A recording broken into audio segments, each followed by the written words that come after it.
task. So this is an opportunity for all of us, and we will be more than happy to hear you and also take points on the Constitution and its importance, the essence and spirit of the Indian Constitution. Thank you once again for all the colleagues who have joined, and to my faculty members too on this function. Thank you. Thank you, sir. Now, I would like to invite our esteemed director, Dr. V.K. Dadwal, to deliver a few introductory remarks and to officially inaugurate the event. Good afternoon. Respected Professor G. Gopakumar, former Vice Chancellor of Central University of Kerala.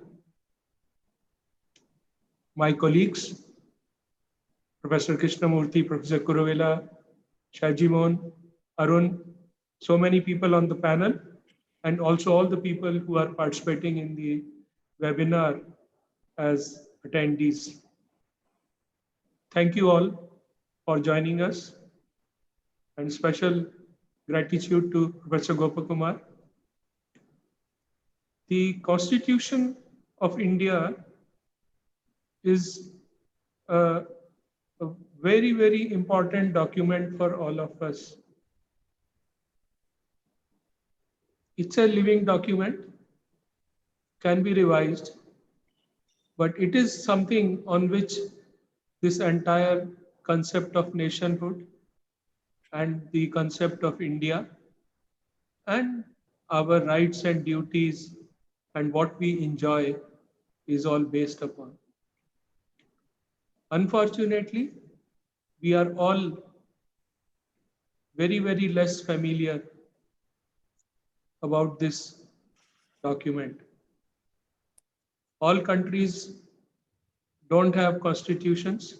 Some countries have been able to live without a constitution. Some have a very small constitution.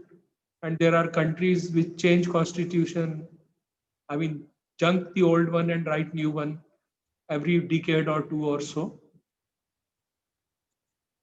Our constitution has also undergone amendments. But more than what is written, there is a very, very large amount of information which is available as the records or proceedings of the Constituent Assembly. I would like to share with Professor Gopakumar that we in our library, we have put a big photograph of all the members of the Constituent Assembly. And one of these days, I think we are going to ask our geoinformatics student to really place each of those members where he hails from in the India GIS map. It is in my mind. Very good. We also have some familiarity, I think, at this age, because we now regularly celebrate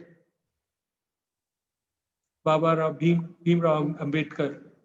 So now we come to listen and understand more about his genius, about his scholarly pursuits, about his work, what he did in addition to Constitution. So to create such a document in a fixed time frame, which would really stand the test of the time and would now guide the destiny of the people for so long duration, I think it is something a very marvelous achievement.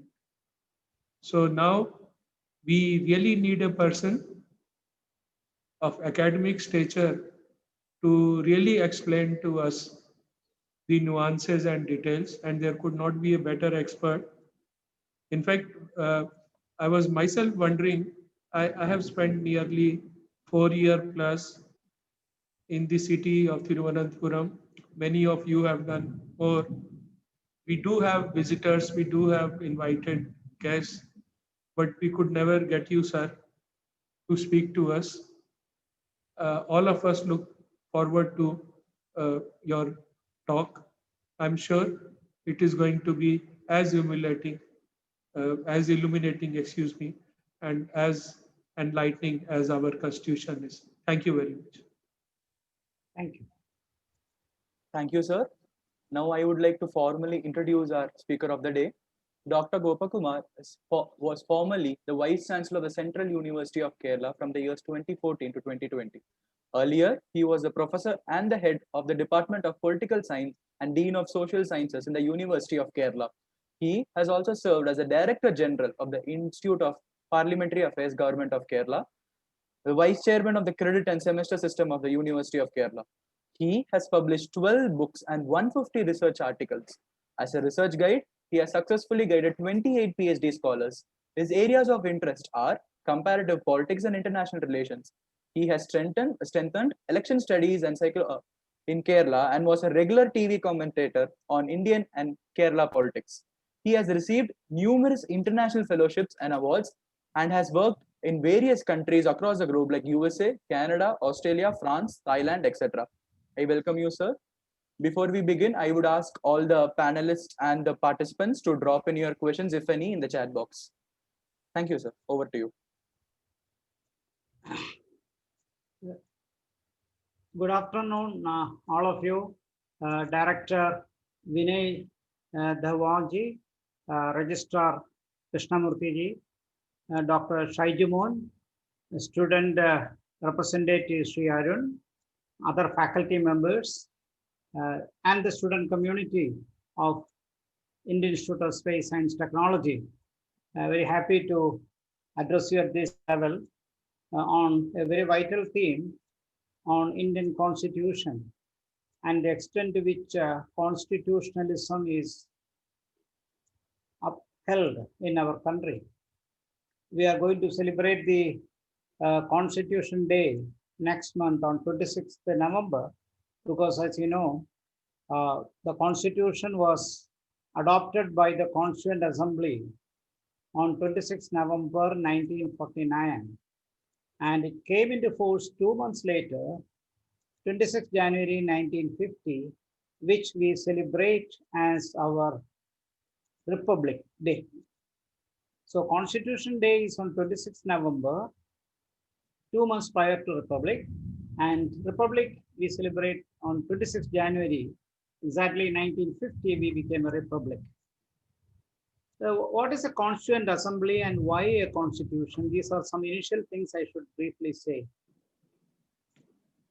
Usually, a Constitution is drafted by a committee and discussed in detail by the representatives of the people.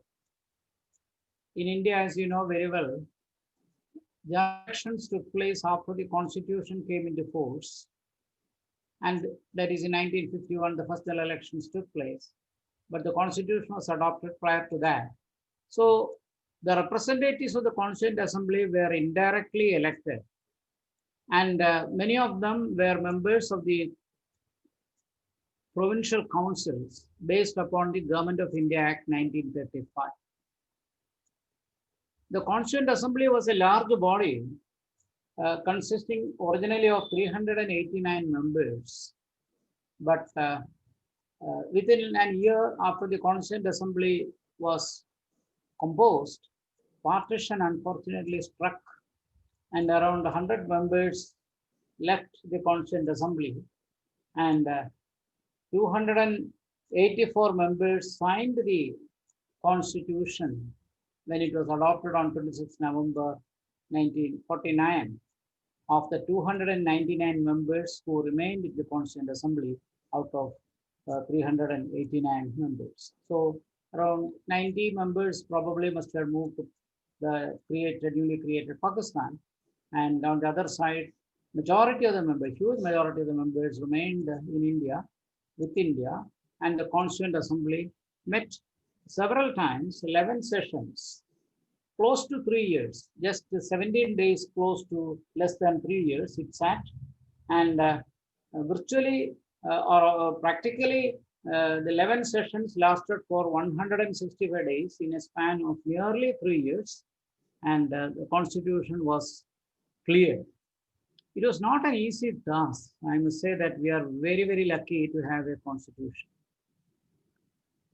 Very few countries who got liberated after the Second World War thrived with a Constitution. because as you know very well, even if you look at the neighbors of India, many of them uh, destroyed their constitution, renewed a new constitution, drafted a new constitution, and again changed the constitution. Pakistan has experimented more than 4 constitutions. Sri Lanka, Bangladesh, all these countries, if you look and see how many times they have changed their constitution and the kinds of problems that they met, including the suspension of democracy, even destruction of democracy, the arrival of military, the coup d'etat, and many other controversies that struck. But for India, we are extremely lucky that the constitution played the role of a unifying force. So the constitution came into force on 26 November and was adopted on 26 November 1949 and came into force 2 months later, 26 January 1950. Its roots originally came from the Nehru Report of All Parties Conference presented in Lahore in 1928. In 1928, the Lahore session of the All Parties Conference declared that we wanted to move out of the British Dominion, and we don't want to be a dominion of the British Crown, and therefore we must be given an opportunity to get our independence and draft a constitution. It did not come easily. It took another 19 years to achieve independence. So the first session sat few days before independence actually, and it started with a discussion on the objective resolution placed on 6th December 1946, which is considered as the introduction of the preamble of the Constitution.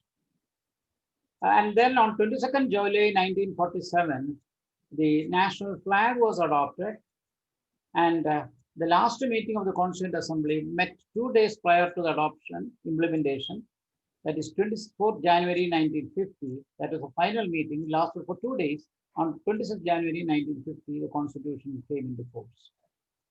Originally with 395 articles, 8 schedules and 22 parts.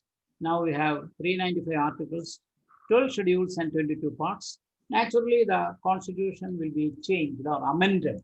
It is not a big change, but an amendment, you know. No constitution can function like a rigid structure. As time passes on, new and unforeseen developments can happen. So in order to address such issues, we need to provide a provision for amending the Constitution.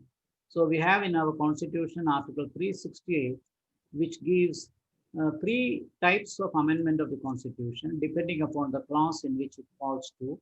Some of the provisions can be amended easily, but some other provisions cannot be amended easily. It can be amended only by a rigid method. And there is a mixed method, which is partly rigid and partly flexible. So it all depends upon the clause to which these provisions are subjected to. But anyway, there is a clear provision for amendment. I will give more details regarding that. But our Constitution was a comparative study of many countries, many constitutions of the world prevailing those days. For example, we were influenced by the American Constitution, particularly the Bill of Rights, the idea of federalism, the role that judiciary has to play. So on all these counts, you know, we have been influenced by the American Constitution, one of the oldest constitutions thriving in this world.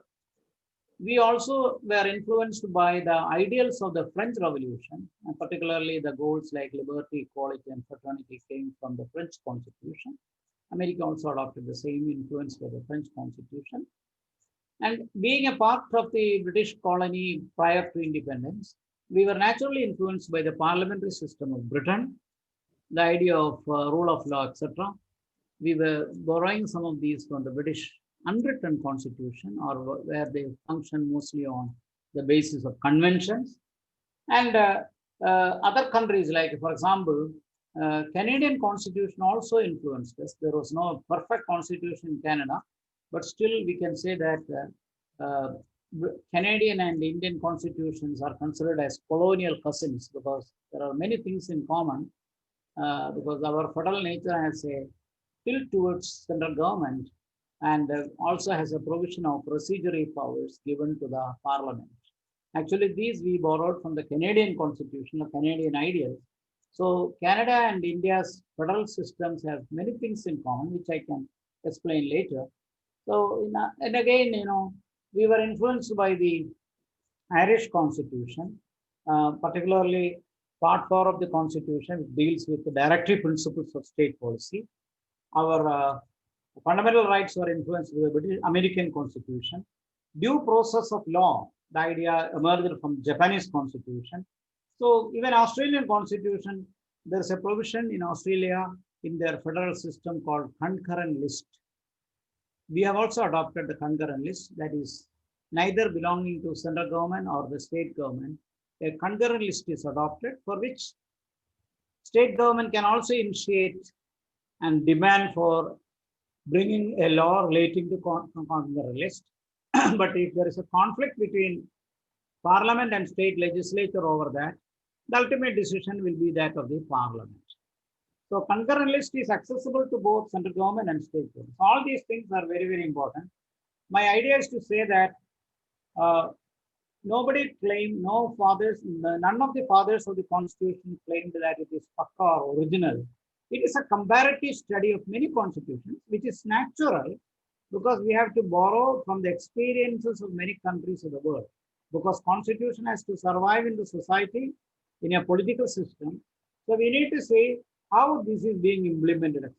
So therefore, we borrowed and discussed in the Constituent Assembly the merits and demerits of so many systems, like the parliamentary democracy in Britain, the federal nature in America and Canada, the due process of law borrowed from Japan, the rule of law idea came from British system, the parliamentary democracy pattern, and like that, the Irish Constitution, directive principles of state policy. Even our emergency provisions were borrowed from the Weimar Republic of Germany. But I must say that the preamble carries some idea that are original. For example, justice, social, economic, and political. I think none of these constitutions can claim. So it was very original, Ambedkar's great contribution provided in the preamble that not only we strive to achieve liberty, equality, and fraternity, it begins with the idea justice. Justice, social, economic, and political.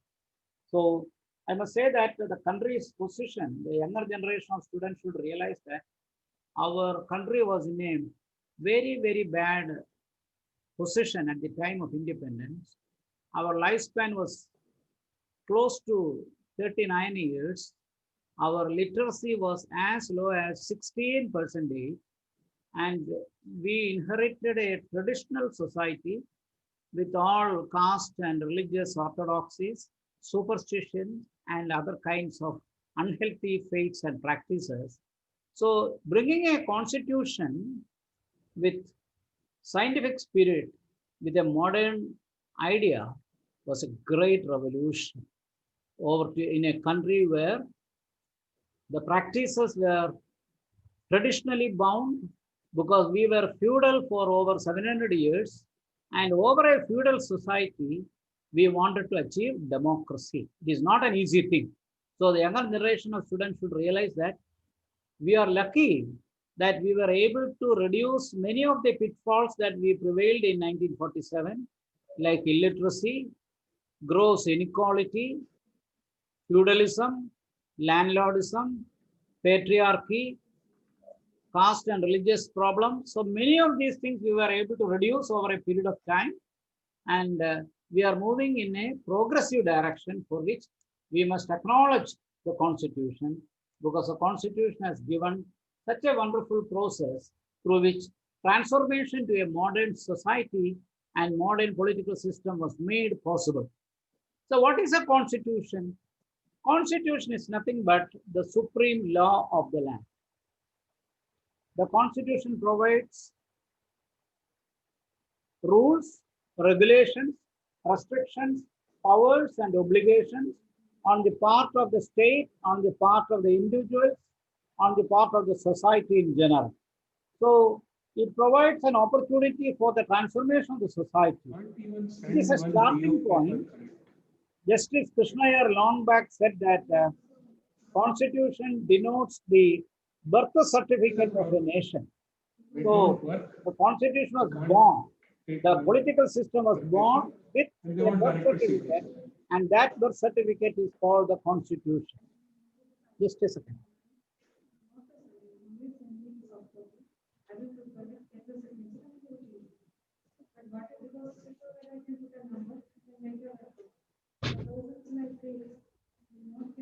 And therefore, the Constitution We can was return born, that. and we are expected to transform the Actually, at your end, society. you should return and ask them to submit. Hello? Hello? Yes, Hello, sir. am I audible? Yes, sir. Yes, sir. Please, sir, you're audible. I request all of the people to be on mute. Yeah. So the Constitution, the idea is that the Constitution becomes the supreme law of the land. All the institutions of the country are products of the Constitution. So Constitution is a mother of all institutions. It provides birth to all the institutions. Let it be parliament, let it be judiciary, let it be prime minister, council of ministers, all these things, state governments, everything, they were all born only because of the Constitution. So all legislations, law, all provisions owes its origin to the Constitution. So the source is the Constitution. So we are lucky that we were able to provide a Constitution. Usually, a Constitution contains around 4 major sections. Number 1 is an introduction. In Indian context, we call it preamble. Number 2 deals with fundamental rights or Bill of Rights, our freedoms. In certain constitution, they will also add a chapter on duties. So rights and duties, that is second part. And third part deals with structure of the government. Structure of the government in democracy, usually it is divided into 3. The lawmaking body called the parliament, the implementing body called the executive, and the adjudicating body, which is a final authority as far as laws passed by the parliament are concerned, that is the judicial. So all these 3 structures are there. So in every constitution, there will be provision for the structure of the government. I said 3, already I have covered 3. Number 1 is introduction. Number 2, freedoms and rights and duties. Number 3, structure of the government. And number 4, usually it provides a clause for amending the constitution. I mentioned earlier that it will be difficult if we do not have a provision for amendment of the constitution. The constitution needs an amendment. So it has to, like in a motor car, we need a safety valve, or like in an engine, we need a shock absorber. So the amendment clause is like a shock absorber. So we can bend the constitution, modify the constitution, but cannot destroy the constitution. I will come to those details very soon. So this was how the constitution came into force. We have all these 4 provisions. We have the preamble. We have the fundamental rights and fundamental duties, directive principles of state policy, etc. We also have the structure of government. And definitely we have Article 368, which deals with the amendment provision of the Constitution. So I will provide an idea of the nature of the Constitution, and then go for what do we expect from the Constitution, and what exactly constitutionalism means. And then I will open up for discussion when students can raise a lot of questions. So I would say that the preamble, which is considered as the introduction of the Constitution, some has hailed as the preface to the Constitution, and some consider it as the soul of the Constitution. It is just a page only. It declares that we, the people of India, having solemnly resolved to constitute India into a sovereign, socialist, secular, democratic republic, and to give to all its citizens, that is where we must quote Ambedkar, justice, social, economic, and political, liberty of thought, faith, expression, and worship, equality of opportunity, and fraternity, assuring the dignity of the individual and integrity of the nation. And in the concluding sentence, it is said that we do hereby, on this day, 26 November 1949, do we hereby adopt, enact, and give awards for this constitution. So whatever I said is the preamble of the constitution, some very simple but heavily loaded with ideals. It says that we are a sovereign country. What is meant by a sovereign country? A country which is not dependent on another country, a country which is internally free and supreme, and externally also it is independent. That is the meaning of sovereign. Democratic. The idea is very clear. It gives all people equal rights. In democracy, everyone is considered as equal, and it is not just the day of voting, but practically the democracy provides that an accountable government which is transparent, elected by the people, and the representatives representative the people form the government. That is called democracy. It is not like Chinese authoritarian system or some other countries where elite forms of systems are operating. So now we have a democratic system committed to parliamentary pattern. We borrowed from the British ideal. And then it is also said sovereign, democratic, socialist, secular, democratic republic. So socialist idea, although in the days of globalization, this is a challenging proposition, Nehru and others could not think of any other ideal other than socialism. So socialism gives an opportunity for even the poorest of the person to share their power and rights and opportunities, and even they have the ability to come to power. So that socialist ideal which prevents concentration of wealth in few hands. And democratic republic, the republic idea is also very important. Republic idea means we are an independent country with an elected head of the state. As all of us know, president is the elected head of the state, although he is elected indirectly. He is an elected head. What is opposed to republic is called monarchy. It is not a kingship, it is a representative democracy with a head of the state who is elected by the representatives of the people. Now, few days from now, America is also going to elect their president. It is also an indirect election, not a direct election. In India also, we have, like in America, we have an electoral college, but the composition of the electoral college varies from country to country. So there is a difference between American presidential election and Indian presidential election. And then definitely, we have given the provisions that justice, social, economic, and political. What a very catching idea it says, because we are such a socially unjust country where there is no social justice, where there is no political justice, where there is no economic justice. So we wanted to achieve all these things: social justice, economic justice, and political justice. It's a big task because, as I mentioned, the society was traditional, hierarchical, structured in such a form that ultimately transformation from a hierarchical society to democratic society is a very challenging one. The process is still going on.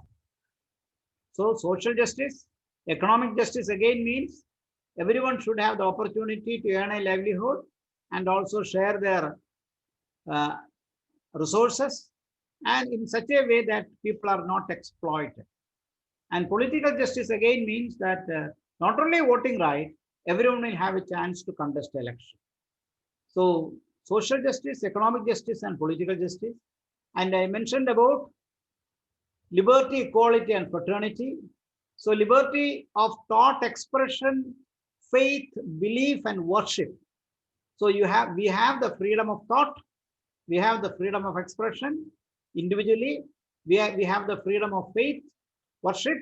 So all these things are divided in the freedom of, in what is called the liberty.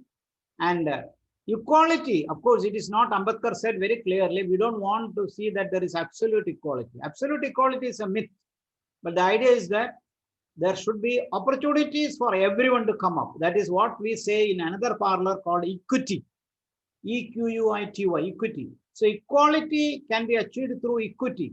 And that is why, the government has provided welfare ideals, scholarships, and other kinds of educational opportunities, health opportunities, and also subsidized food and many other things. So only through that we can achieve equality. Otherwise, only the rich will continue as richer and the poor will continue as poorer. So equality, fraternity, assuring the dignity of individual, because we wanted to see that everyone is equal and we have a brotherly approach. And also we strive to keep the unity and integrity of the nation. So all these ideals are provided in the preamble. And therefore, with all these, justice, social, economic, and political, liberty, equality, and fraternity, and we conclude that the preamble that we approve this constitution from 26 November 1949. Do we hereby adopt, enact, and give ourselves this constitution? I highlighted preamble because preamble is a key to the constitution. It opens up the constitution, and therefore the driving force of the constitution is the preamble. To get a quick idea of the constitution, consulting preamble is the best method. And now I come to the structure of the constitution. I must say that the following things I have to say. We are a federal country.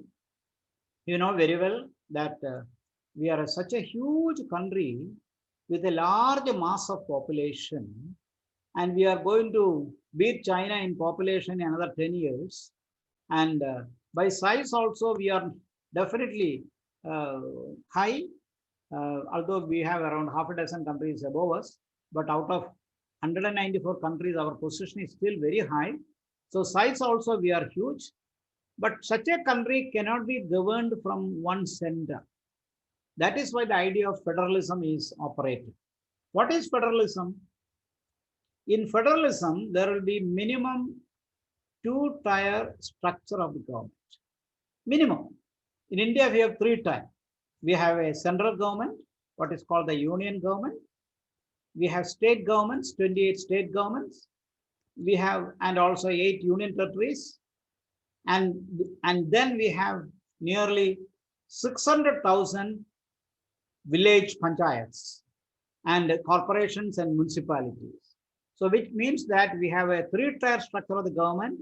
At the grassroots level, we will have panchayats, municipalities, or corporations. Then at the state level, before that, at the panchayat level also, we have gram panchayat, block panchayat, and district panchayat.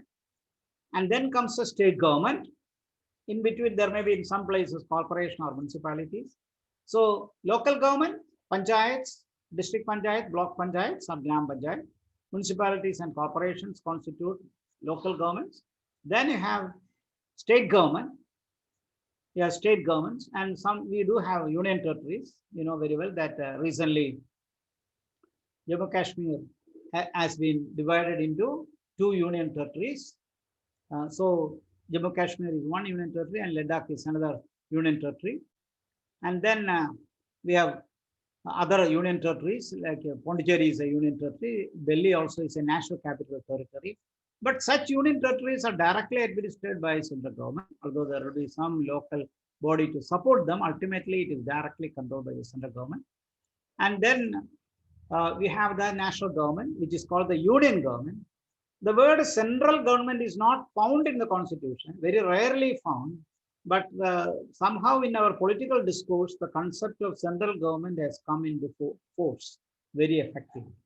No, actually, we are not a federal state with more powers to the states. I must say very honestly that our constitution is federal in nature, but semi-federal in actual practice. Because there are reasons why we became semi-federal. One main reason is that, while the constitution was discussed and adopted, by the time we witnessed the partition.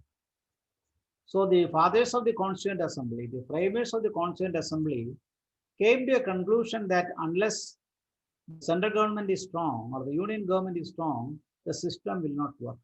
So what did they do?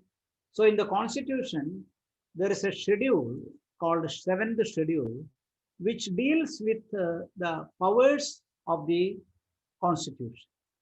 And they have classified into 3 lists. union list, state list, and concurrent list. So union list, the parliament alone is authority to legislate on an item in union list. State list, state legislature is authority. Concurrent list, as I mentioned in the beginning, we borrowed from the Canadian, Australian Constitution. The idea is that both state and central government have access to items in concurrent list. But in case there is a conflict between central parliament and the state legislature, ultimate decision will be given to the parliament. Now, one main reason is that although our constitution is very detailed and bulky, some of the provisions may not be written. So what the authors of the constitution suggested was, let us do one thing, whatever is left out, residuary, let the residuary powers be given to the parliament. So Indian parliament has two advantages. Residuary powers were given to the parliament. And again, in concurrent list also, in case of a conflict or a competition, parliament will have the final say. Moreover, ours is a parliamentary democracy.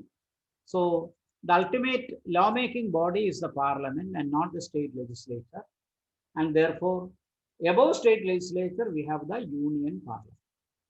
But I must say that there are many challenges and ambivalence in India. For example, now we are facing a pandemic. As per the constitution, health is a state subject.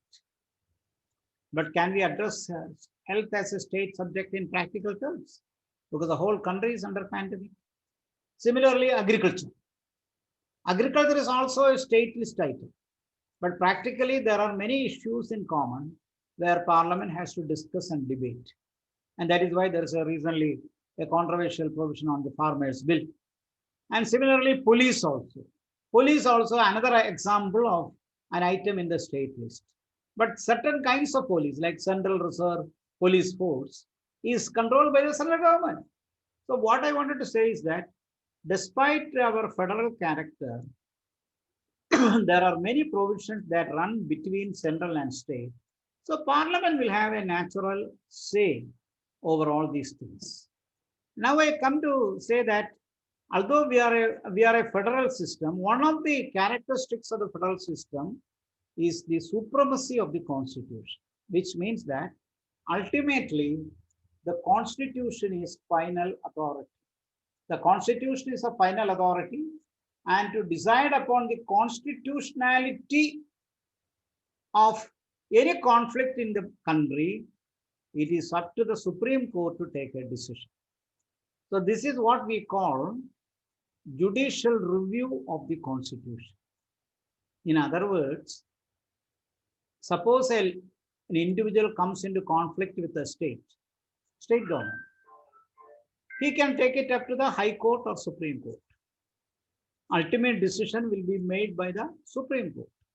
Suppose one state government is in conflict with another state government, or some other state governments may come and conflict. So there are many areas, like you have the Kaveri River Water District. And also there are many areas like customs, excise, where the borders will disappear in the sense that one state border and another state border. So smuggling can take place. There are many issues of drug abuse. So you have to catch the person or the culprit in that sense. So ultimately, few state governments may come into difference of opinion, or some cases will happen. So in that case, Supreme Court will be the authority to decide. So what I wanted to say is that there is a beautiful clause in the Indian Constitution provided under Article 13(2) called the judicial review.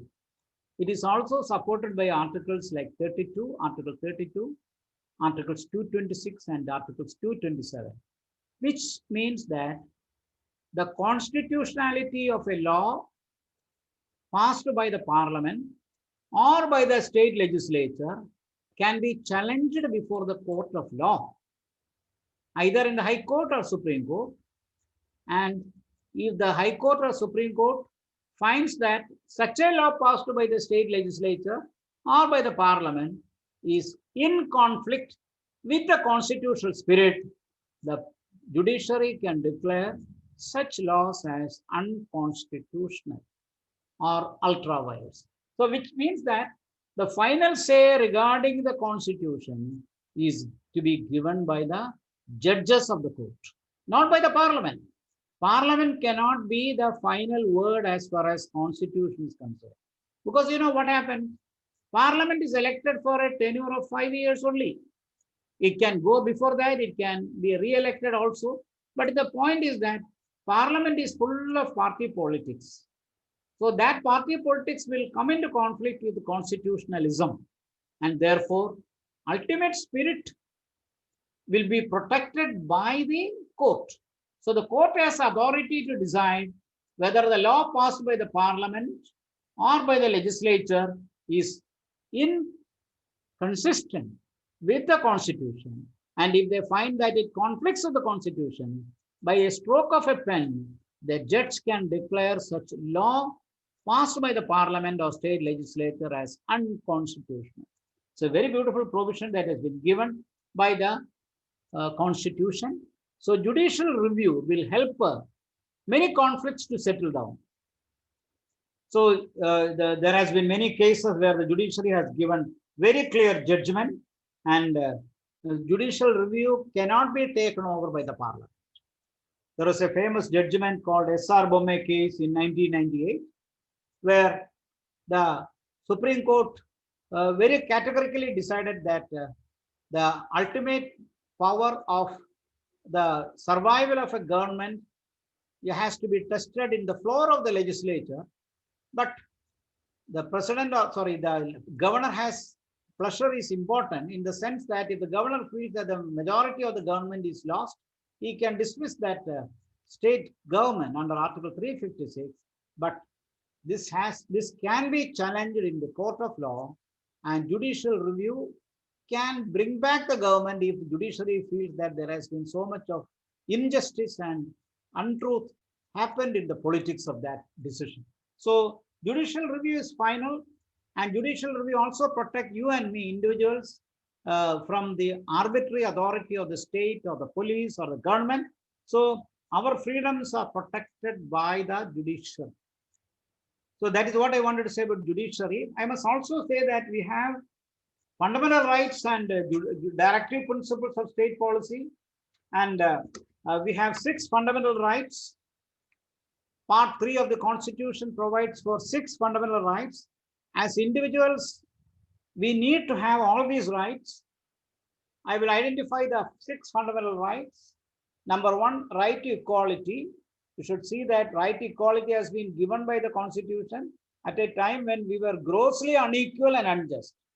So Articles 14 to 18 provides for equality, which makes it clear that the state cannot discriminate an individual on the basis of caste, religion, gender, region, religion, place of birth, etc. So right to equality is an attempt to ensure that we are all equal, and the state has a duty to protect irrespective of our diverse background. Let it be caste or religion, language, anything. But we need absolute equality because we have a common identity called Indian citizenship. So right to equality. Second right is called right to freedom. The right to freedom involves freedom of speech, expression, faith, right to assemble peacefully without arms, right to form unions or association, right to travel in any part of the country, right to start a business in any part of the country. So like that, even our religious freedom also is given. So right to freedom is a very clear one, Articles 19 to 22. Earlier, right to equality 14 to 18, right to freedom from 19 to 22. Third right is right against exploitation. Because, people can be exploited on the basis of physics, health, education, religious authority, or other kinds of powers that be. So all kinds of exploitation is abolished, untouchability is abolished, slavery is abolished, we are all equal, and any form of exploitation is challenge, and we have a right against exploitation under Articles 23, 24. The fourth fundamental right is right to freedom of religion. This is very, very important, very sensational. Articles 25 to 28. India probably is one of the few countries that had given right to freedom of religion. See, Indian concept of secularism permits freedom of religion, although the state has no religion. Your choice is your individual choice. You can be a believer, you can be a non-believer. Of course, our census shows that less than 1% are non-believers. All 99% are believers. So which means that we may belong to different religions. That's okay. So freedom of religion is permitted, and we have, as per the Constitution, even the freedom to propagate religion. Of course, one should see that all these freedoms should be enjoyed without affecting public scrutiny, without affecting public health, without affecting public justice, because under the name of freedom of religion, you cannot stall the roads, you cannot prevent the traffic. So without affecting the public tranquility, freedom of religion is permitted. You can be non-believer, you can be a believer, you can even propagate your religion. So that provision is given by the Constitution under Articles 25 to 28.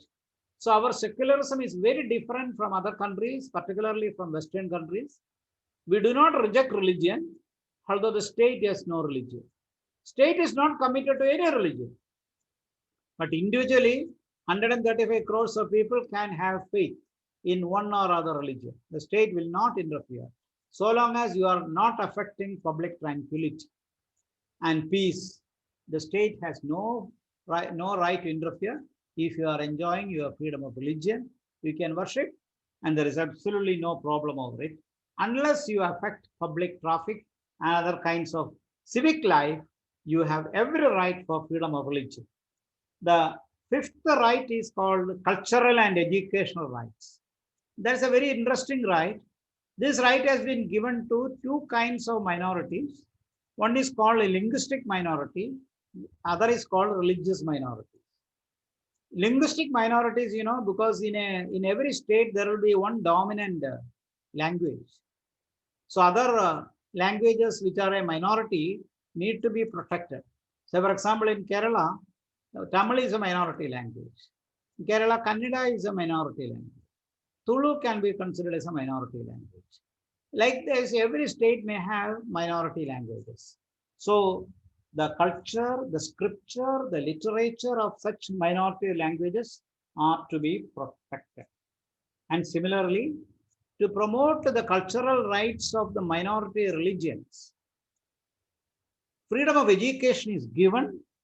You can start schools and colleges, of course, subject to government restrictions and regulations. And based upon that, you will have the freedom to promote your religion and your culture and values by preserving and promoting educational and cultural institutions. So that is provided under cultural and educational rights. So two kinds of minorities, linguistic minorities and religious minorities.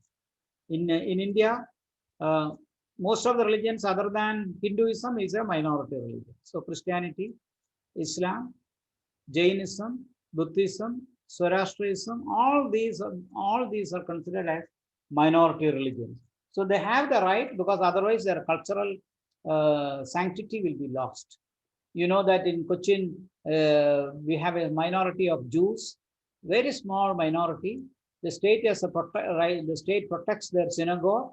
So like that, some minority religions need to be protected, because otherwise they will degenerate because of the other dominant majority religions. Like other dominant majority languages, religions can also outshine and overshadow minority religion. When I say minority, minuscule minority, it's a small minority. So to protect them, so for example, Christianity has less than 2% of India's population. whereas Islam has nearly 14% of India's population. It makes a world of difference. Buddhism has less than 1% of population. Jainism also is less than 1%. So you'll find minority language, minority religion. So their artifacts, their arts, their culture, their literature, etc., can be protected, and that is why cultural and educational rights, schools, colleges are also promoted under this right.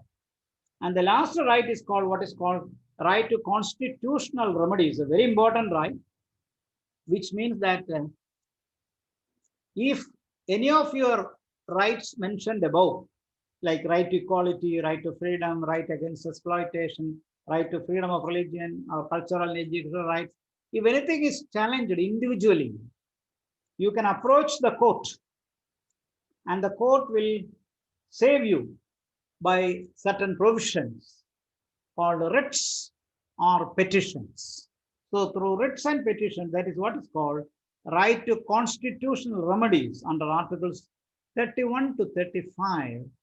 You have the right to constitutional remedies and approach the court for quick remedy, and the court will help you. And these are provided under protection, special protection. And right to constitutional remedies is a very powerful right. Ambedkar said that Article 32, which provides for right to constitutional remedies, is the most important right under the Constitution. He felt it so because if our rights individually or collectively are violated, this provision will enable you to challenge the state. Suppose somebody is arrested and the police says, we didn't arrest him. His relatives or friends can approach the court and under what is called a petition called habeas corpus. Habeas corpus is a Latin term which means produce the body.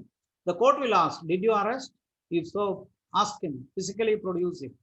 The court will ask the state, and state cannot say no to that if they have arrested. Because ultimately, the state is answerable to the judiciary. Like that, there are other kinds of petitions like mandamus, quo warranto petitions. So whenever our rights are infringed through several methods, 5 methods are there. You can approach the court, and this is called right to constitutional remedies. I stopped discussion on fundamental rights there to quickly move on to another important part called Part 4. This is very interesting. It has 2 divisions, Part 4 and Part 4A. Part 4 is called Directive Principles of State Policy. It's a very important part. Part 4A came in 1976 only under 42nd Amendment. But Part 4, Directive Principles of State Policy, the ideal came from the Irish Constitution I mentioned in the beginning. But what does it contain?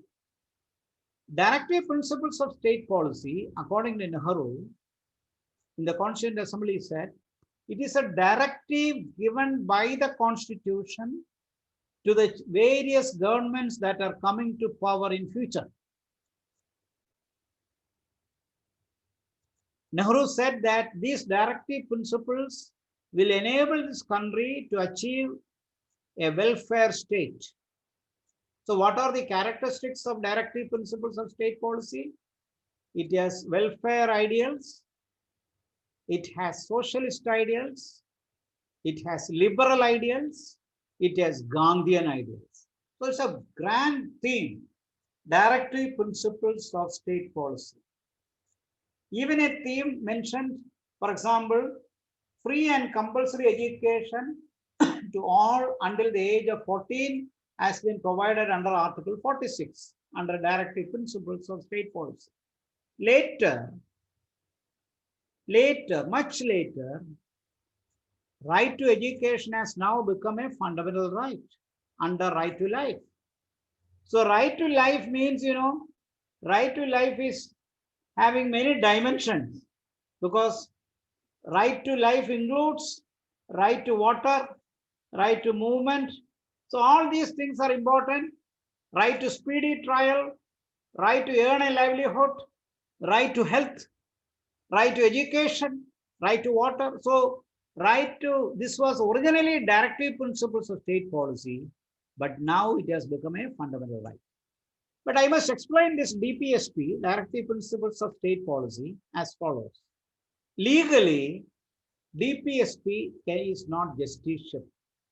They are high ideals, which Nehru and other framers of the constitution expected that in future the country will achieve in the transformation to a liberal welfare socialist state. It includes Gandhian ideals.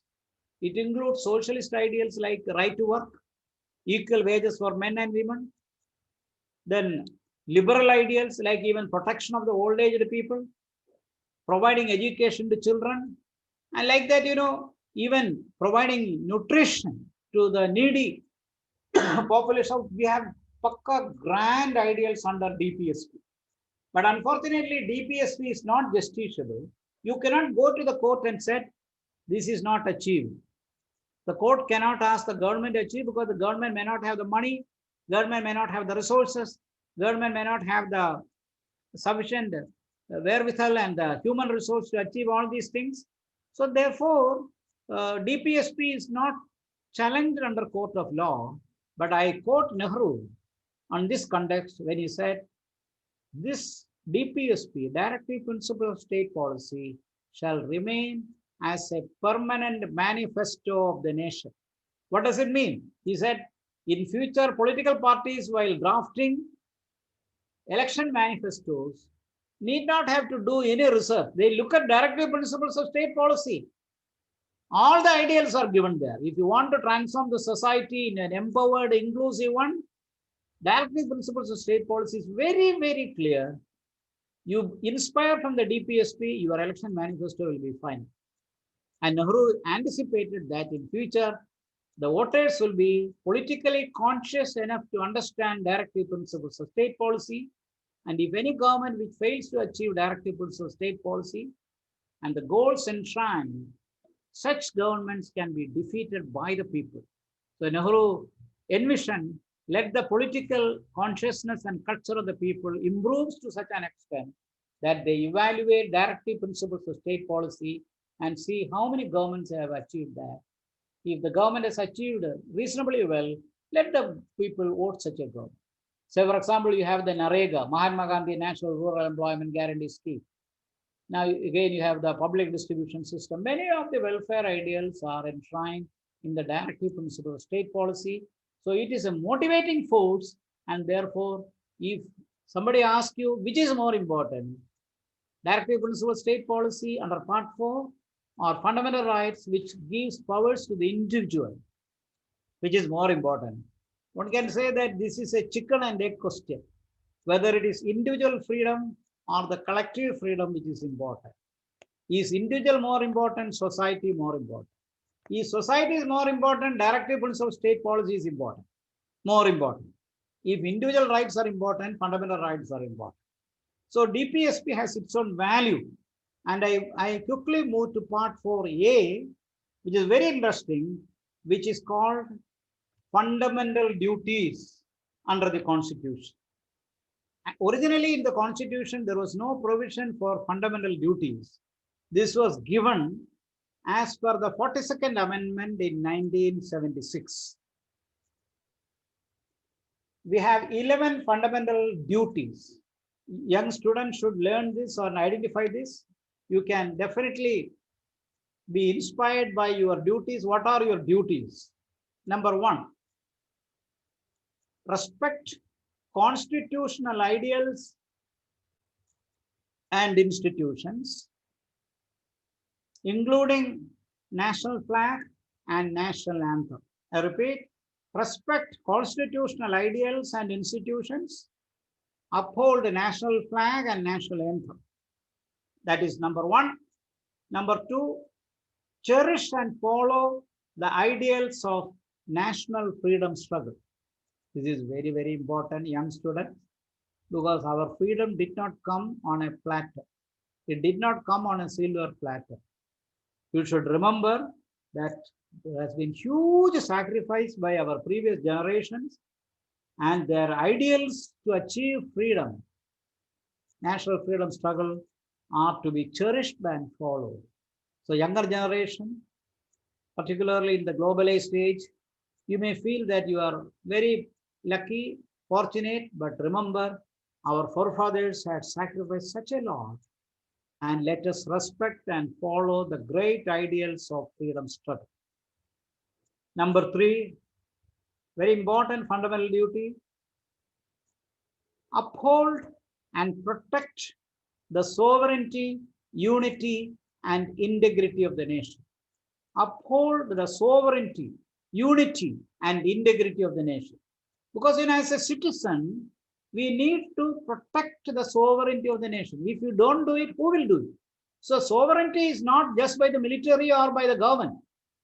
Sovereignty, we have also a duty. Government, the state sovereignty is with us only. And of course, with the government and the constitution, and with the police and the military. But the unity and integrity of the nation can be protected by our civic values and citizenship values.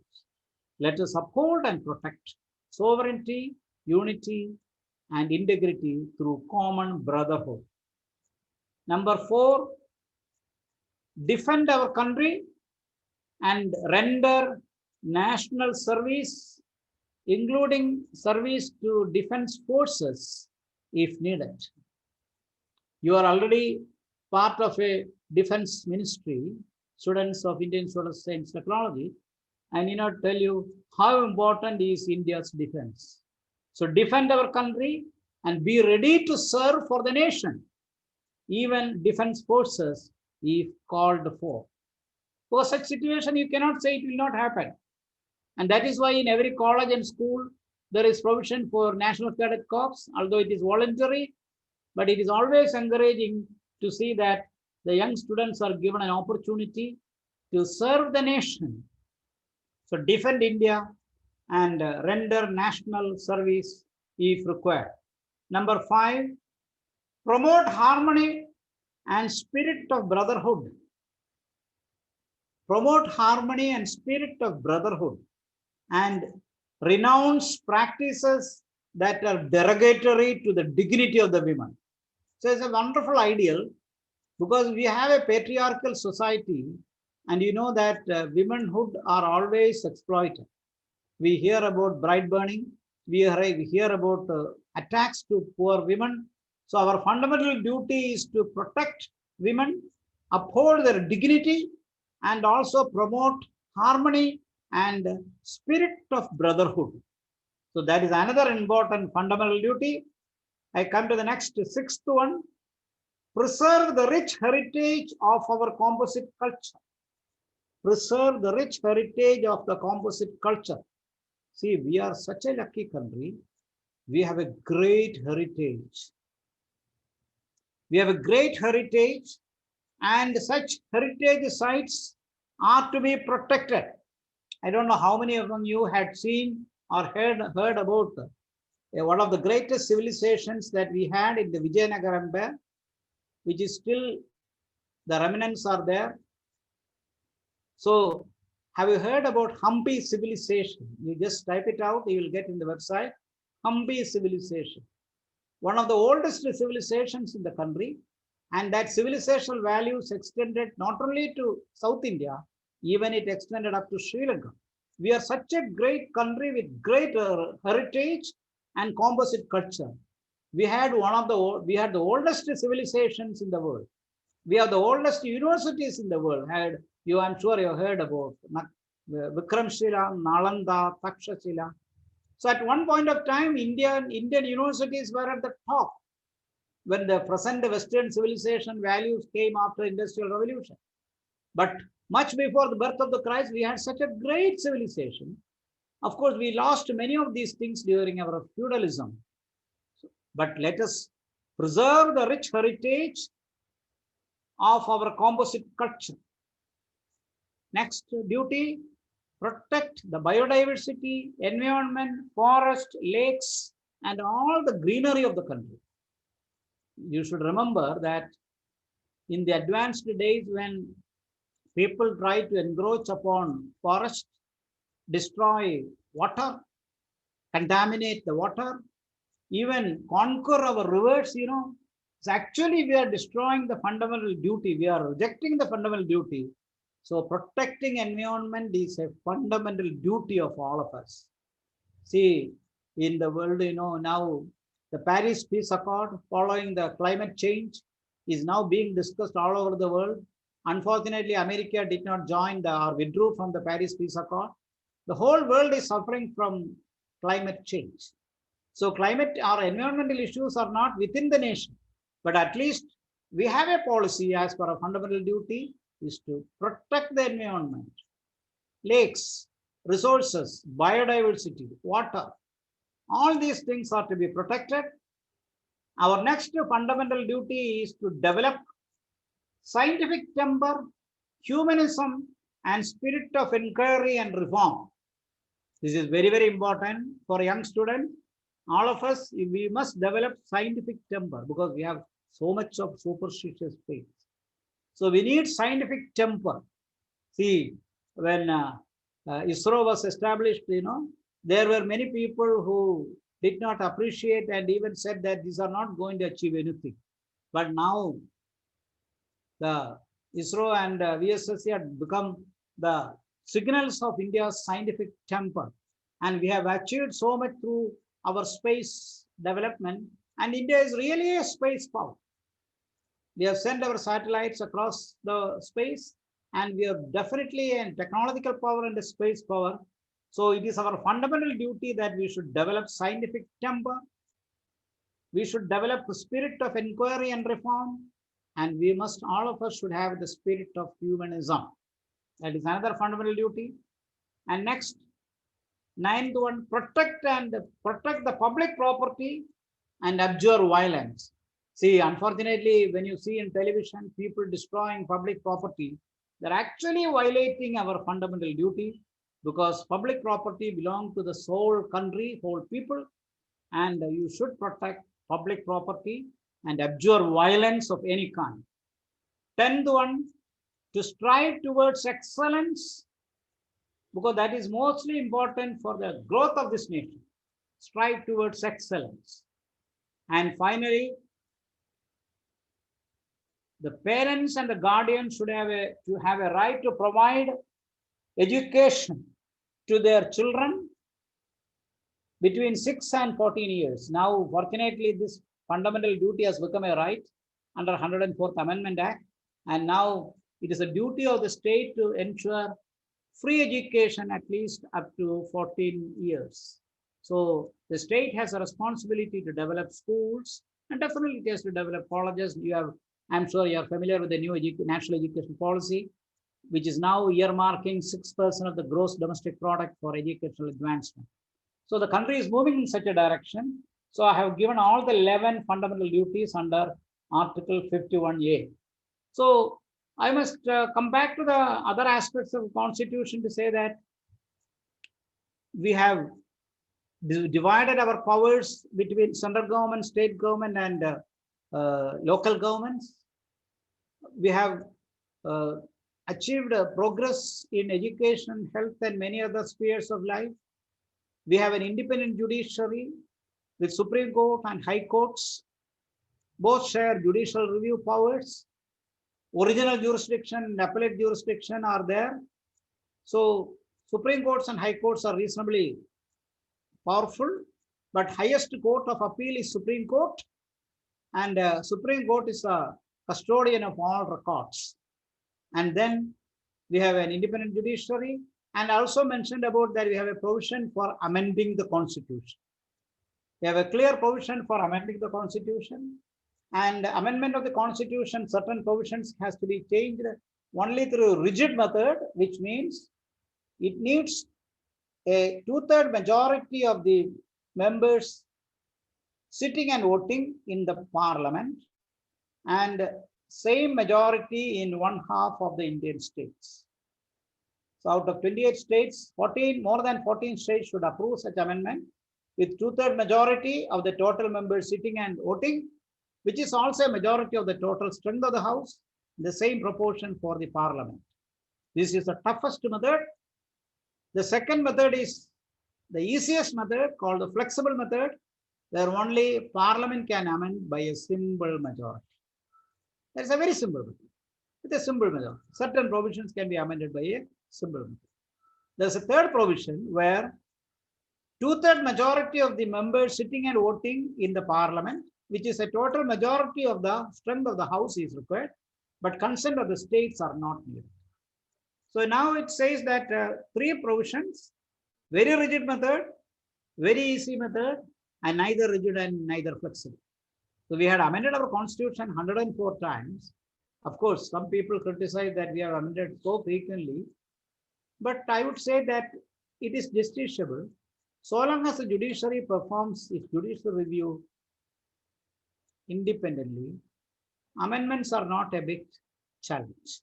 If it is violative of the constitution, judiciary will take up. So we have to give confidence to the judiciary, which should be independent of executive and legislature. So these are the major aspects that we have to discuss in the constitution. I have mentioned about the third tier where the local governments are important. We have 600,000 panchayats and we have block panchayats over them, and above them there are district panchayats. And in cities we have municipalities or corporations. In some we have a metropolis like Delhi or Mumbai or Calcutta. No, that's different. But otherwise, even Delhi has a Delhi Development Authority, and Delhi also has a state government. So like that, the structure is decentralized. Decentralization holds the key. And 11th and 12th schedules of the constitution added strength to the decentralization force. This is what is important. Young students, you are familiar with the concept of centripetalism and centrifugalism, because you study these things under thermodynamics. This is important in federalism also, because there is a centripetal dimension to federalism. There is a centrifugal dimension to federalism, because some of the dimensions are moving away from the center, but there are sufficient centripetal dimensions moving towards the center. Because this is a huge country, I must say that the country cannot be governed from Delhi alone. It is impossible to imagine a country to be governed from Delhi. It has to be governed from as local as Valiamala Panchayat, where you are residing. So like that, like state government, district government, panchayats, they are all important. So decentralization holds the key. At the same time, we need a centralized structures. For example, all India services, Indian judiciary. These are all important for the national services, military, for example. All these are important. And as you know, I did not mention much about the president, prime minister, and all those things. I can quickly mention before I call for open for discussion. We have a council of ministers and we have a president. Being a parliamentary democracy, president has limited powers. He is not a power center, but he is not a rubber stamp like the British crown. In Britain, British crown is a very powerless figure. In India, it is not so. The powers of the president are enshrined under Article 52, 53, Article 60, etc. The president is the executive head of the state. He is executive head of the state. That is why we are a republic. And the president normally invites the majority party or the majority coalition to form the government. And whenever the majority of the government is in doubt, the parliament headed by the prime minister will have to, council of ministers will have to go for a vote of confidence. And if the government survives the vote of confidence, they can continue in power. But if they lose the vote of confidence, the government will be caretaker until new elections are ordered and a fresh election will bring a new government.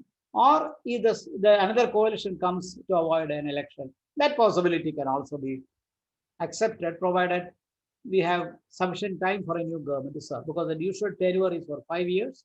Suppose at the end of the third year, the government goes away from office, and then the remaining 2 years, we need not go for an election, but explore the opportunity for another alternative government. So these are to be decided where the president may have some discretion, where he has to think very seriously about the parliamentary democracy principle. And as per the parliamentary democracy principle, the president invites a majority party or the majority coalition to form the government.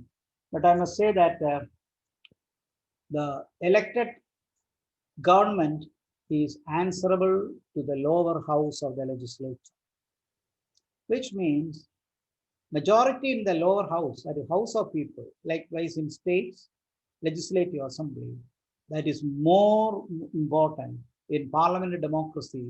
The support of the people are reflected in the lower house, be it in the central or in the state. So their support is important. Article 74, 75(3), Article 75 bracket 3 says that the Council of Ministers shall be collectively answerable to the lower house of the people. And again, Article 74 says there shall be a Council of Ministers to aid and advise the President. This Article 74 was subjected to amendments also, because the aid and advise the President doesn't mean the President is the master. He is not a power center. He has the Prime Minister and the Council of Ministers has the responsibility to visit the President and advise him on important matters, because executive head, the President has to sign on all orders. Whatever ministry, whichever ministries are there, all orders are signed by the President. But it is given and submitted by the minister or the ministry, approved by the Prime Minister. So Prime Minister and the ministry advise of the President. But can the President reject the advice? There is a provision now, as per the 42nd Amendment, followed by some changes, that the President can return an advice tendered by the Council of Ministers back to the Council of Ministers for a reconsideration, not for a rejection, for a reconsideration. But if the Council of Ministers approves the same and resubmit to the President, the President will have to approve that. Because that is our parliamentary system. So in parliamentary system, Council of Ministers and the Prime Minister is more powerful. So the de facto authority is Prime Minister and Council of Ministers. So Prime Minister is very powerful under Council of Ministers. Prime Minister is the leader of the majority party or coalition in the Parliament. He is a leader of the House and he is a chairman of the Cabinet. And of course, as you know, we have a planning commission and his chairman is definitely the Prime Minister and the planning minister is the deputy chairman. Now the planning commission has given way for Niti Aayog, but still it has to transform as a think tank. But the prime ministerial government has really affected in India. And we had very powerful prime ministers like Pandit Jawaharlal Nehru, Lal Bahadur Shastri, Indira Gandhi, of course, definitely Vajpayee, Narendra Modi, Rajiv Gandhi. So whenever governments come with a clear majority, Prime Minister can really assert. But of course, in a democratic system, it is all subject to the parliamentary decision. So nobody can conclude a discussion on constitution. I open it for discussion. I have spoken for more than 175 minutes. So I think this is a time for discussion. I must say that there may be limitations to the constitution, but the fact that this constitution unified the country cannot be ignored. This has been a great source for inspiration. It united the country and it was able to drive the nation so successfully. When our neighbors, Sri Lanka, Maldives, Pakistan, Bangladesh, Myanmar, many of such countries abrogated the constitution. We preserved the constitution, we protected the constitution, of course we amended, but these amendments did not destroy the constitution. Before I conclude, I just must say that there is a famous judgment called Kesavananda Bharati versus State of Kerala. What does it mean? The history is briefly, I can summarize. Originally, right to property was a fundamental right under the Indian Constitution. Article 31 was a part of the Constitution and Article 31C was a part of the Constitution and fundamental right to property was a fundamental right. But what happened was many of the rich landlords used right to property as a fundamental right and misused it in such a way that land reform became impossible. So the government fought over it and one of the famous judgments came after Kesavananda Bharati case. This Kesavananda Bharati was the head of a religious mutt in Kasaragod district. Today's newspaper says that after his succession, the new mutt has been elected in the place of Kesavananda Bharati.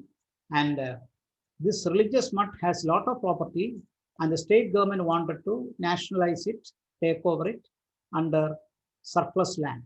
And they challenged it. They challenged it because they said that's a violation of right to property. It's a fundamental right. So what the judiciary discussed and finalized was, it changed the earlier judgment under Golaknath case in 1967 and approved the parliament's right to abrogate such changes in the constitution, and came out with a new theory that Parliament can change any provision of the constitution, but while changing the constitution, it shall not alter or destroy the basic features of the constitution. It's a beautiful judgment because what constitute the basic structure or the basic features. Whatever I said above constitute the basic features. For example, constitutional supremacy is a basic feature. So constitution supremacy, parliament is not supreme, constitution is supreme. Secondly, representative democracy, universal adult franchise, another basic feature. Secularism, another basic feature. Separation of powers between parliament, executive, prime minister, council of ministers, and judicial.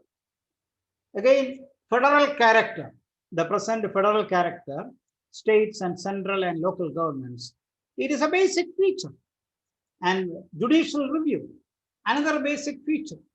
So, in a way, the judiciary strengthened the spirit of the constitution. It said, Parliament can change the constitution. Sorry, Parliament can change any provision of the constitution. But while doing so, it shall not alter or destroy the basic structure of the constitution. So the basic structure are the important spirit and the values I mentioned, like constitutional supremacy, republican character, democratic character, adult suffrage, secularism, separation of powers, federal character, judicial review. So when all these things I mentioned are basic structure, I think constitutional values exist.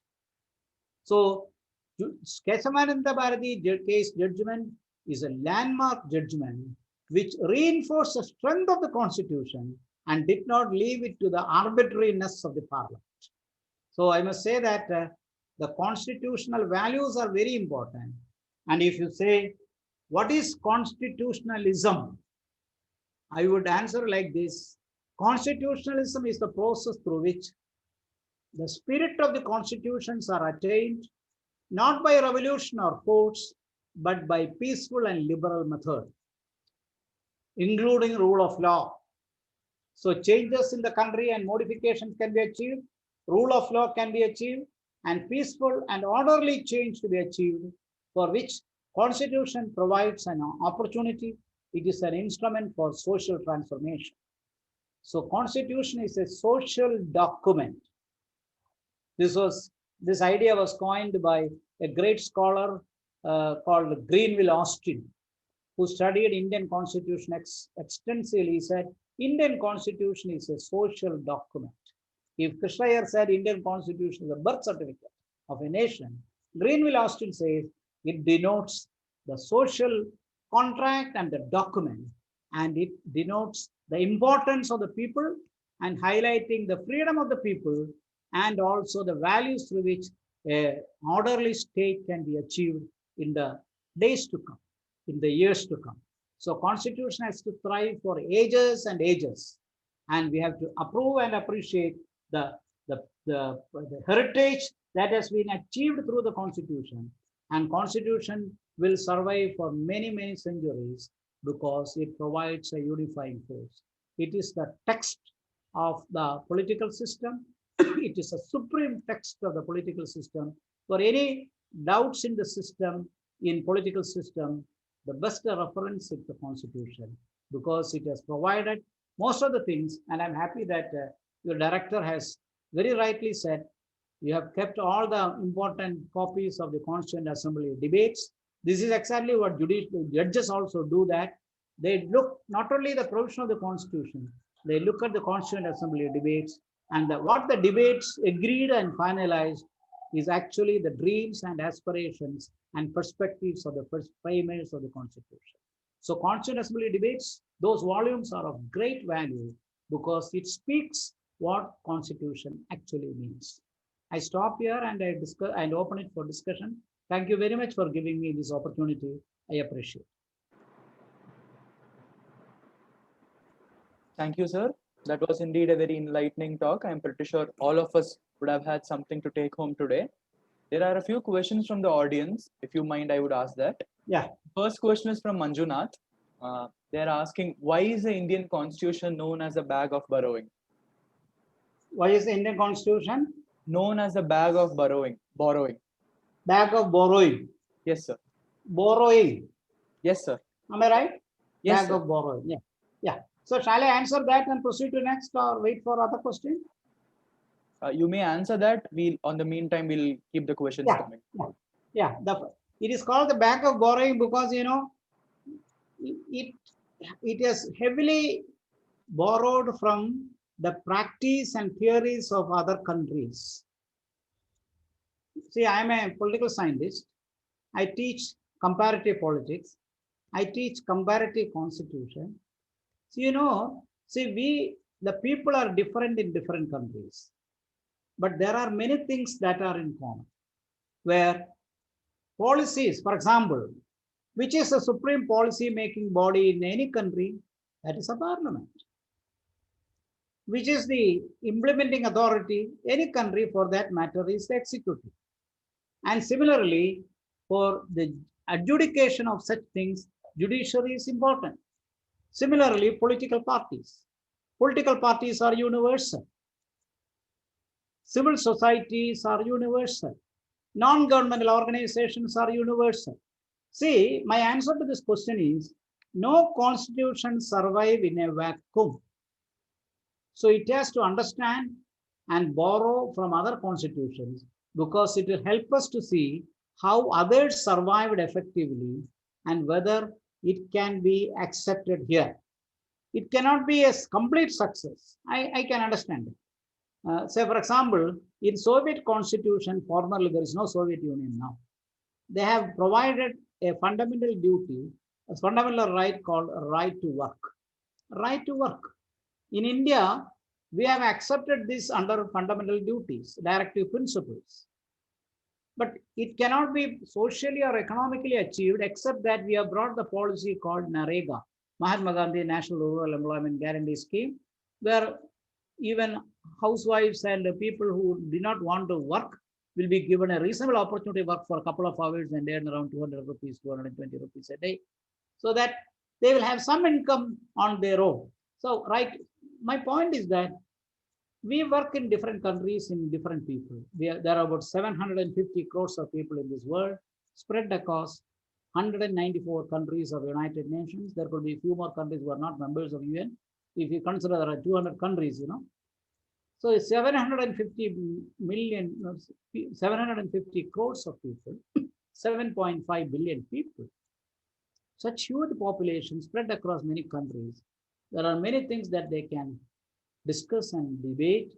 So learn from neighbor is very important. So what happened in another country can be borrowed. For example, our ideals of freedom, we borrowed from the American and French Constitution. What is wrong in that? So like that, our Republican idea, we borrowed again from the American Constitution.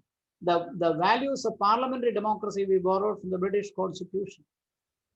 Like that, many provisions we have borrowed because we thought that such a discussion will be useful, so that how other countries survive with such provision, can it be implemented in our country? These are because structures are different, but common structures exist. Parliament is a structure. Council of Ministers is a structure. Bureaucracy is a structure. So bureaucracy is a structure. So like that, you know, bureaucracy, parliament, military, police. So let us learn from each other, from the neighboring country or other countries. So that is why we have borrowed. because we need to, because there is no other than Government of India Act 1935 and the Indian Independence Act 1947, we have no legal documents to support. That is why we borrowed from other countries. Thank you. Yes, sir. Thank you, sir. There Yeah. is also one more follow-up question. Yeah. As Article 16 says, equality of opportunity in matters of public employment. But in any job Yeah. opportunity, why do we see reservation in caste, religion, etc.? Yeah. This is also a Very question by sensitive. Manjunath. Yeah, Manjunath is a very, very sensitive point. Can be multiple kinds of debates. As a social scientist, I will summarize like this. Absolutely, we inherited a hierarchical, unsocial structure. We were never equal at any point of time. The difference between Western and non-Western society is that in the Western countries, social transformation preceded democracy. Society became more equal before democracy came. For example, Industrial Revolution, scientific discoveries, Renaissance, Reformation, split in Christianity, the critical spirit of Protestantism. So societal changes brought so much of progress in Western countries, and with all such changes, universal adult franchise and electoral democracy became successful. So democracy followed social change. Fortunately, in India, it is the other way around. Social change is now following democracy. Democracy came first. Social change is now happening. What is that? We were not equal. Such a hierarchical society, and if we permit that all are equal, what will happen? This was what happened in with the First Amendment in Chembakam Dorarajan case in Madras, State of Madras versus Chembakam Dorarajan, where Chembakam challenged Article 16 before the High Court and later the Supreme Court, saying that all of us are equal, but why are you providing reservation? The state government led by Kamaraj realized that there is a big vacuum in our constitution and rushed to Delhi, and that the result was the First Amendment, which brought reservation into the constitution. Manjunath's question is, why reservation? And now you have the latest reservation for economically backward people also, irrespective of backward caste or upward caste. Even forward caste people are eligible for reservation. Why reservation? The answer is, we are unequal people. We are heavily an unequal society, and we are unequal from area to area, region to region, religion to religion, caste to caste, urban to rural, everywhere. Say, for example, imagine a backward region in Andhra Pradesh.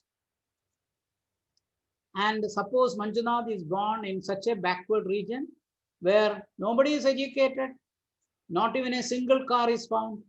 There is so much of regional difference. Automobiles are not available, telecommunication is not there. It appears as if you are in a medieval or a Stone Age. What kind of educational advancement will be there? And if Manjunath moves, or Manjunath is born in Hyderabad, which is now an urban city, it is called Cyberabad also. I'm just giving an example to say where you may have the opportunity and exposure to the best educational institutions, best health services, best housing facilities, transportation. Can I say that Manjunath in a village of Andhra, in remote village of Andhra, will be the same as Manjunath of Cyberabad?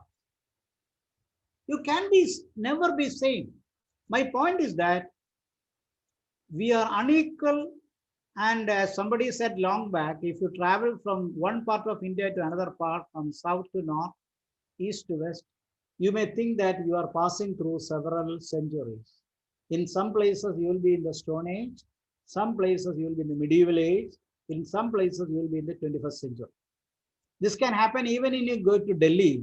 If you take a car from Delhi to villages of Delhi, near Delhi, you drive for another 1 hour from Gurugramam, Gurgaon, you will see typical villages where people are dependent upon for unscientific farming and also upon selling milk from the sheep, etc. And their life system is terribly conditioned by the kind of an economy and a social order, which is different from the people who live in Gurugram. I must say that this rural-urban division, semi-rural urban division, and also the history of divisions where, some people were born rich, some people were hierarchically in an advantageous situation. Now, they were born in such families, that background and that instinct, that legacy had helped them to come up, which may continue, and their DNA will also be helpful for future advancement. May not be the same with ordinary people. What Gandhi said, he said, before a decision is made by a minister or a bureaucrat, Gandhi said, I will give you a talisman. Think whether this decision will help the poorest man in the street, whether it is going to help him or not. In other words, we are socially backward, economically backward, culturally backward, historically backward, unlike in industrially advanced societies. So reservation is inescapable. Manjunath, at your age, I also felt like this.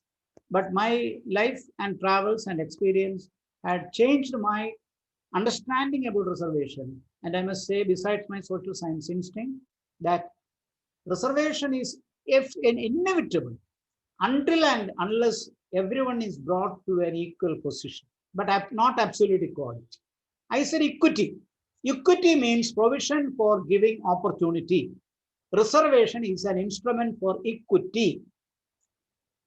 It provides opportunity for someone who is not getting an opportunity to get an employment opportunity. Otherwise, he will never come in the merit list. That is why the reservation list has come, and it has been practiced ever since our independence. Kerala, for example, we had a reservation even before we became independent.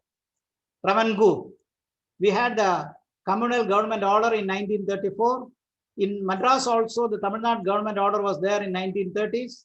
So some of the states which had implemented the communal GO provide an opportunity for the most backward people to get the benefits of reservation. And through that, the second generation and third generation got upliftment. I can understand if one can say, why don't we have a rationally accepted principle of reservation? I would support that.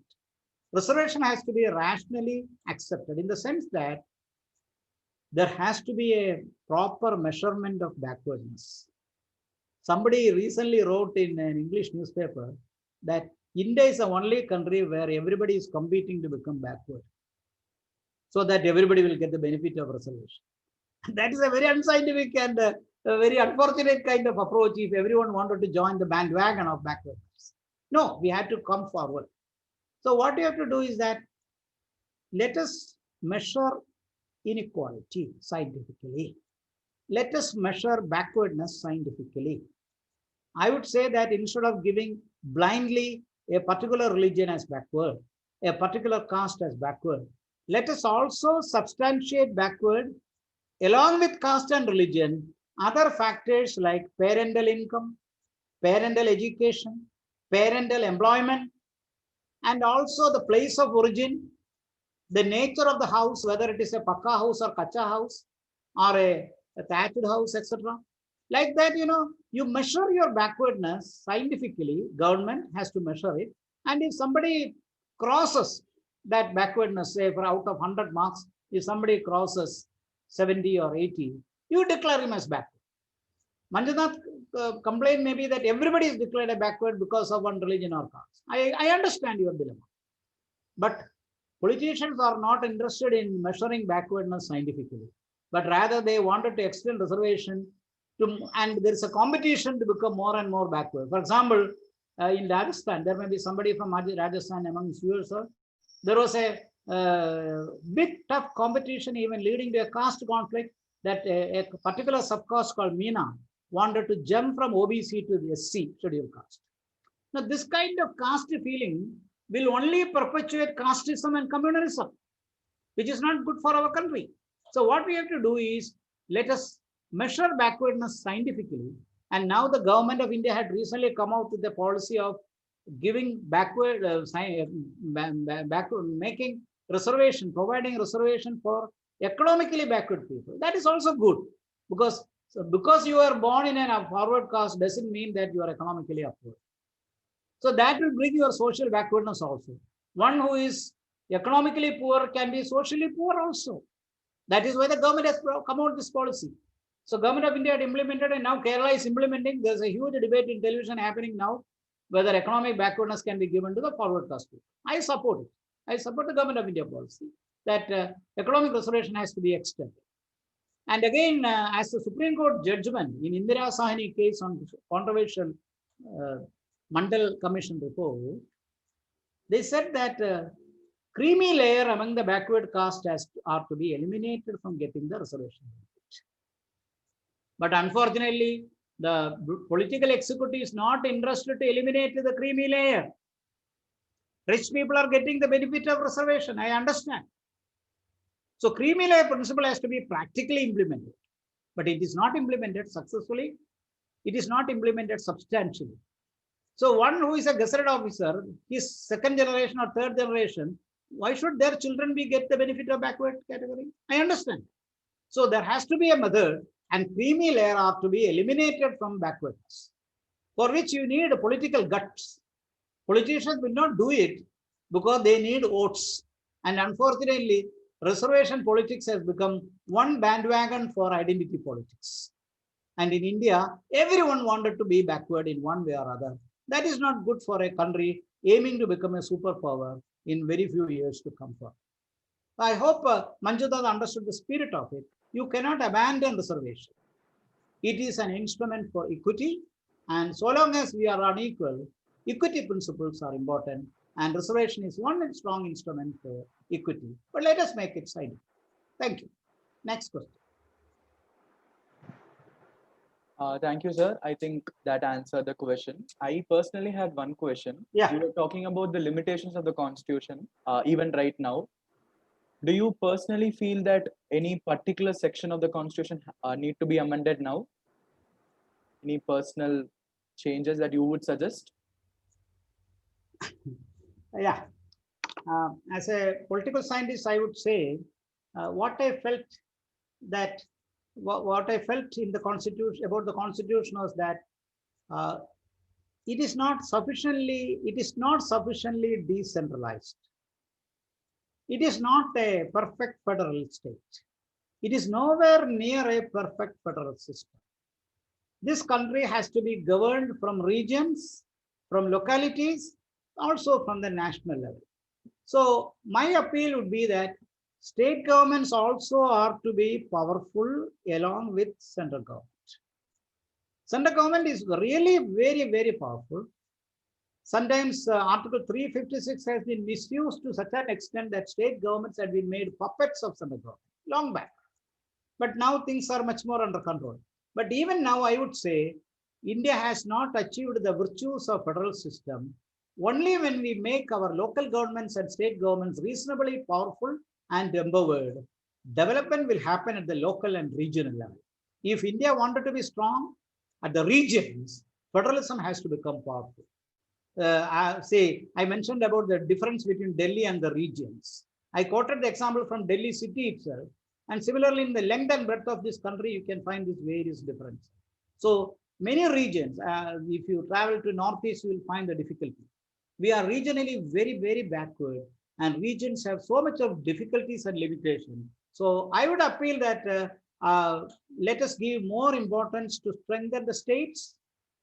One of the best examples that we have recently amended the gross GST, so that we believe that there will be one country and one tax system. But all states are lamenting now that their share of taxes are not given, unfortunately. So if states are dried of their income, how can they survive? I'm sure Shaijimon will be motivated by this comment. Because the states are not given their share, they cannot develop, they cannot achieve development program. So what is due to the state should be given to them. You cannot isolate the states, and central alone can become powerful. Because, this is called, otherwise called, I used to say this is Delhi centricism. So this I used to say for many decades, I used to say that if everything is Delhi centered and urban centered, the country will not progress. So I would say states must be empowered. Panchayats and local governments and city corporation, municipalities have to be empowered. Only when federalism becomes reasonably significant and local governments and state governments are become powerful, regional development will happen, and that will ensure India to progress much, much more than what it is now. So that is one area I would strongly advocate. As a student of federalism, I'm heavily influenced by the kind of achievements that federalism can bring in. And India's future lies upon a successful federal pattern so that regional variations can be addressed. So federal, regional, national level can be accommodated in such a way that there will not be a kind of a dependency syndrome between central and states. Thank you. Thank you, sir. I think we have one final question from the chat box. Yeah. From Vijay Joshi. What Yeah. would you suggest to make sure that the common people of India follow their fundamental duties more than what is done in the present? Can you repeat that point? What would you suggest, any measures or something, to make sure that the people of India follow their fundamental duties more than what they are doing presently? Yeah. It's $1 million question. As a social scientist, I would say that there has to be, along with scientific timber, there has to be a progress and appreciation of social science temperament too. Unfortunately, this is not happening. Of course, IIM, IITs and other institutes are giving some importance to humanities, but that is not sufficient. By bringing some literature programs alone will not be sufficient. You need to have the social temperament. You need to understand the country properly. And only when you have this proper understanding of the country, the younger generation will feel the importance of duties, because rights and duties are two sides of the same coin. You cannot survive with one. We used to study in political science that rights without duties, right? What will happen? It leads to authoritarianism, arbitrariness, and license. And you have only duties and no rights, it leads to slavery also. So in our country, what is happening is that some people are enjoying more rights, some people are only expected to do duties. That cannot be so. Everyone should get rights and duties properly. How to achieve this? I think one way is that the government should be socially accountable, and public consciousness and political awareness should improve, and people should call a spade a spade. Unfortunately, this is not happening. In India, political maturity has not come anywhere near to our duties or to the expectation. Yesterday, I was shocked to see a television clipping in which in Andhra Pradesh, in one assembly constituency, the police by-election was going to happen, and the police caught around 45 lakhs of rupees kept by a particular party candidate expected to distribute to the voters. And the clipping shows the party cadres are trying to, when the police captured that money, the people came and upset the police and by force they collected the money back. So what does it mean? This is license. If money power, if muscle power, if this kind of power dominates, what kind of duties you can expect? This is otherwise called lumpenism or criminalism. Unfortunately, this is happening in politics also. So we should develop in such a way that everyone should get an opportunity to study properly. Everyone should feel that they will be getting an opportunity to come up in life successfully. And that kind of expectation, hope will enable them to move out of cynicism and participate in democratic aspirations properly. Unfortunately, that's why I said it's $1 million question. It is far, far off. And if you see the regions and localities and internal regions of India, I have traveled extensively, I can say that there is so much of inequality and regional variation, and therefore to enshrine the duties properly to all of us, it is a big question. Of course, when a war is happening, everyone comes united, no doubt about it. And even when you have a cricket match, there is a common national spirit. Fine, good. But why not otherwise? Why not the citizenship feeling and the duties also come together on our daily part of life? I conclude by saying one point.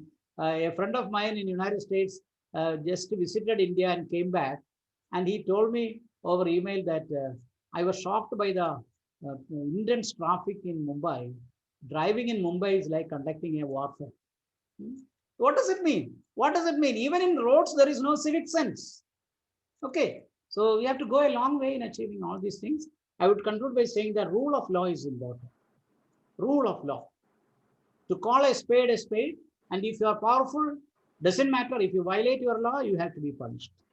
If you are powerless, give the same logic to him, whatever the law said. Because you are powerless doesn't mean you need more punishment. Because you are powerful doesn't mean that you are left free. Rule of law is that there will not be any difference between powerful and powerless, rich and poor. That has to come, for which India has to achieve a healthy civil society. That is where we should strive. Thank you. Thank you so much, sir. So I think with that, we come to an end to the question and answer session. Thank you for entertaining all our questions. Now I invite Dr. Shaijumon, sir, to come and deliver the concluding remarks. Good evening, sir. Actually, really, it was an awesome and enlightening talk. And you are actually describing the spirit and features of Indian Constitution by clearly distinguishing between Constitution and constitutionalism. So this was actually a big debate. Actually, the people should understand the importance of the Constitution. You rightly, within short span of time, you were trying to describe the world's largest written constitution.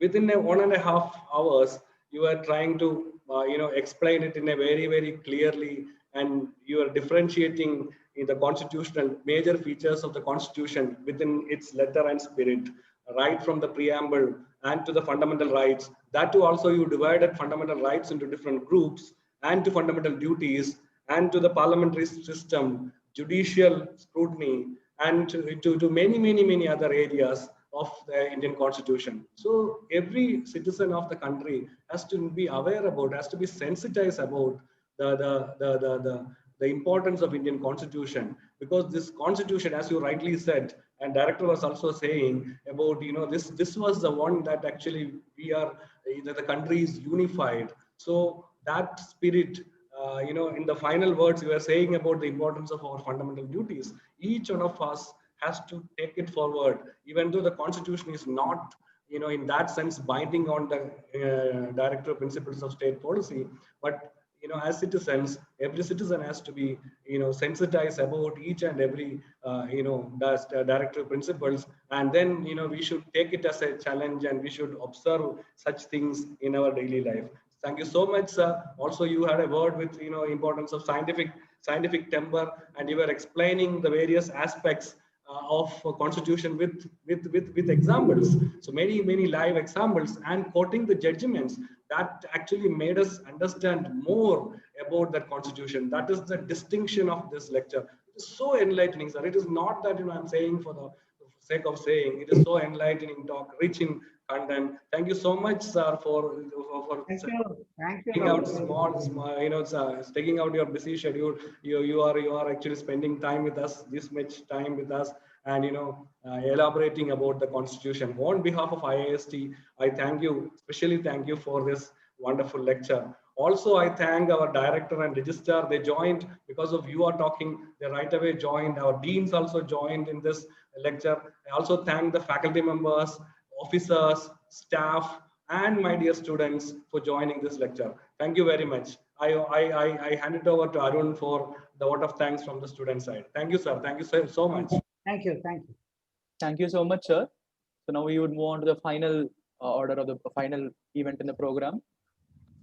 Chiefly, I would like to thank Dr. Gopakumar for taking time out of his very busy schedule to spend time here with us.